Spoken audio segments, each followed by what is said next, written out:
Alors, l'idée, je pense qu'elle est venue parce que je travaillais depuis 5 ans avec Franck Delay, qui a fait partie des Toubisseries, donc forcément, cette histoire m'a forcément été inspirée. Mais voilà, je voulais raconter avant tout une histoire d'amitié, puis surtout raconter ce qui se passe après un phénomène comme celui-là, quoi, des gens un petit peu simples, qui n'ont pas forcément de situation encore dans la vie, etc., qui se retrouvent plongés dans une espèce de Space Mountain médiatique, et qui du jour au lendemain se retrouvent sans rien, et 15 ans après, qu'est-ce qu'il en reste, qu'est-ce qui s'est passé, qu'est-ce qui a fait qu'ils sont devenus comme ça aujourd'hui. Voilà, je trouvais ça très intéressant, quoi. Et puis offrir une happy end aussi à tous ces boys bands qui ont des fois connu des déboires un petit peu malheureux et tout. Donc c'était voilà, faire un truc très joyeux sur l'amitié, quoi. Sans faire une enquête approfondie, etc. Mais le fait de le côtoyer, de côtoyer aussi les fans qui nous attendaient à la sortie de Bonjour Ivresse, etc., qui sont toujours là, qui sont à fond. Et voilà, de voir cet univers, de voir que ça avait marqué tellement de gens, etc. Oui, oui, ça... Donc du coup, j'ai pas fait forcément une enquête, mais je me suis inspiré de petits trucs, et puis même des choses que j'ai lues dans la presse, hein, sur des groupes comme Alliage, G-Squad, etc. Donc tout ça est mélangé, et puis du coup, il y a une nouvelle histoire complètement originale qui est ressortie de tout ça, quoi. Non, non, pas forcément, pas forcément. Au départ, je m'étais dit, tiens, pourquoi pas des anciens boys bands qui joueraient cette histoire, mais je crois que c'était la très mauvaise idée. C'est même Nicolas Vitiello, qui a fait partie d'un boys band aussi, qui m'a dit que leur propre histoire peut-être parasiterait l'histoire originale que je vous racontais. Donc effectivement, non, non, j'ai pas pensé à des gens précis. Même pour moi, je l'ai pas écrit pour moi. Alors que normalement, j'écris toujours des pièces avec le personnage principal qui est pour moi. Mais là, non. Et du coup, je me suis dit, tiens, Jordan, ça m'a amusé. C'était un peu un second rôle à la base, etc. Puis ça a pris plus d'ampleur, comme tous les personnages en fait. Et c'est en rencontrant d'ailleurs les comédiens que j'avais choisis, donc Christine, Édouard, David et Rodolphe, que voilà, ça fait un an que je développe leurs personnages par rapport à leur personnalité. Christine n'avait pas forcément ce personnage il y a un an, voilà, on a rajouté des oui, choses. Absolument. Oui. Ouais. Et tous les soirs, elle veut rajouter des petits trucs, elle veut faire des trucs comiques et tout, elle arrête pas. C'est de la pro Alors, tous les soirs. ouais. Non, mais on rajoute des petits trucs et donc ça, c'est génial. Et ben, moi, je suis arrivée sur ce projet un petit peu, oui, par hasard. C'est que j'avais vu, je ne connaissais pas Bonjour Ivresse, et puis on parlait de Nicolas Vitiello, et à l'époque, il jouait dedans. Il m'a dit, viens voir ce spectacle, et je voudrais te présenter Franck Lehen. Et je suis allée voir donc cette pièce. J'ai adoré, parce que j'ai trouvé que c'était une pièce jeune, c'était dynamique, c'était ce dont on avait besoin. Et j'ai dit à Franck, écoute, j'adore ta façon d'écrire et voilà ce que tu as fait. Et puis j'espère qu'un jour, le destin fera qu'on se retrouvera. J'ai retenu cette phrase. Sur cette aventure. Et me voilà.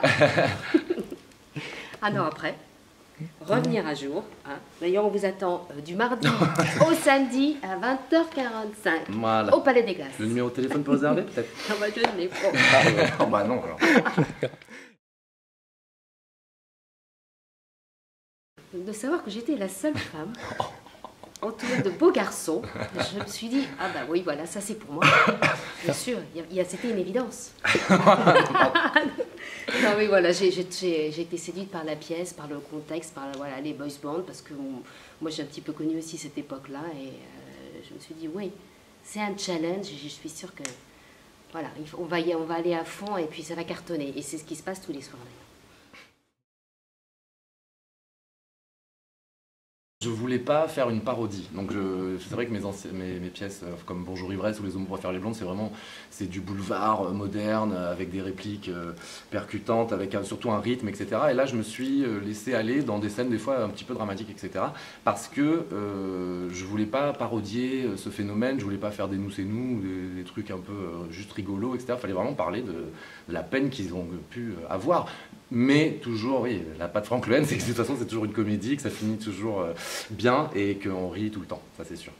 Enfin, s'il y a une patte. On mêle comédie et émotion en permanence. Mais c'est vrai que, comme tu dis, dans mes pièces, j'aime bien ça. J'aime pas le mièvre, donc du coup, je fais des grosses blagues, des fois peut-être un peu violentes, mais pour casser ce truc, pour qu'il y ait toujours un peu un équilibre, effectivement. Ce qui ressort beaucoup aussi, c'est que les gens nous disent à la fin, on sait une comédie, on s'amuse beaucoup, mais on est aussi touché par ce que vous dégagez, par l'émotion aussi qui se dégage de cette pièce. Ils s'attendaient pas à être touchés. Oui. C'est souvent tout le monde nous dit ça en fait. Et même ceux qui connaissaient pas forcément mon univers ou quoi, sont surpris d'avoir aimé la pièce parce qu'à la base ils étaient un peu traînés par leurs copines, quoi, parce que bon, les boys bands, qu'est-ce que c'est?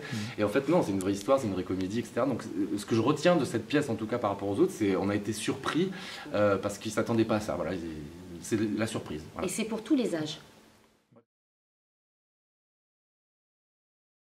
On parle des boys bands, mais on pourrait comparer avec la télé-réalité, voilà, puis aussi ce métier dans l'ensemble de toute façon. Hein. Je pense qu'à l'époque, c'était les boys bands, c'était un peu les mecs de la télé-réalité d'aujourd'hui. Ils sont stars du jour au lendemain, et puis après la descente, elle est aussi rapide que la montée. Parce qu'ils ne sont pas préparés, tout simplement. Je pense que voilà, ils sont pas préparés. S'ils avaient su qu'il fallait plus bosser encore quand on a du succès, eh ben, peut-être qu'ils l'auraient fait. Il faut pas, voilà, c'est ce qu'on dit dans la pièce d'ailleurs. Ben oui. T'as cru qu'on y était arrivé alors que... On n'est jamais arrivé de toute voilà, façon exactement. dans ce métier, c'est ce qu'on dit sur scène. Ah bah vaut mieux penser qu'on n'y est jamais arrivé, oui, autrement, bah je sais pas, qu'est-ce qu'on pense? Moi je pense qu'on n'est jamais arrivé, non. Il faut se remettre tous les jours en question. C'est pas forcément le but qui est le plus intéressant, je crois que c'est le chemin. C'est toujours, donc voilà, notre chemin, il est sympa le chemin, oui, nous est content de notre chemin. Il est bien. Et on se marre bien, donc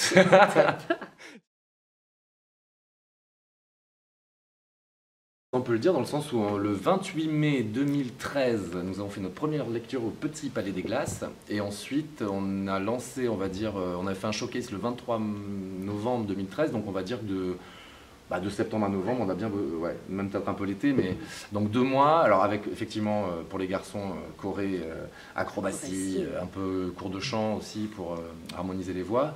Et puis répétition avec Olivier Massé, voilà, jusqu'au 25 novembre. Donc ouais, 2 mois bien remplis. Puis après, on a repris les répètes pour le Palais des Glaces en mai. Donc ouais, on n'a pas arrêté de bosser, quoi. Quand on a fait...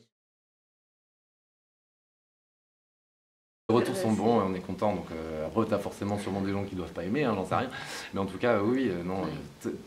Je suis super content. Moi, je peux pas dire autre chose. J'ai écrit le truc et tout, donc je suis ravi. On est passé à Télématin, on est dans les tops des ventes, etc. C'était un été un peu dur en plus avec la Coupe du Monde, le Festival d'Avignon, le Festival de Cannes, les grèves, le machin, le bidule. Donc on s'en sort super bien, on est content. Voilà, ça va continuer, donc c'est le principal. On devait aller jusqu'au 2 août, et là, on a prolongé jusqu'au 30 août pour vous. Et après, ça continuera. On reviendra un jour, bien sûr, tous les jours. Mais avec vous, hein, d'ailleurs. Hein. Venez, revenez.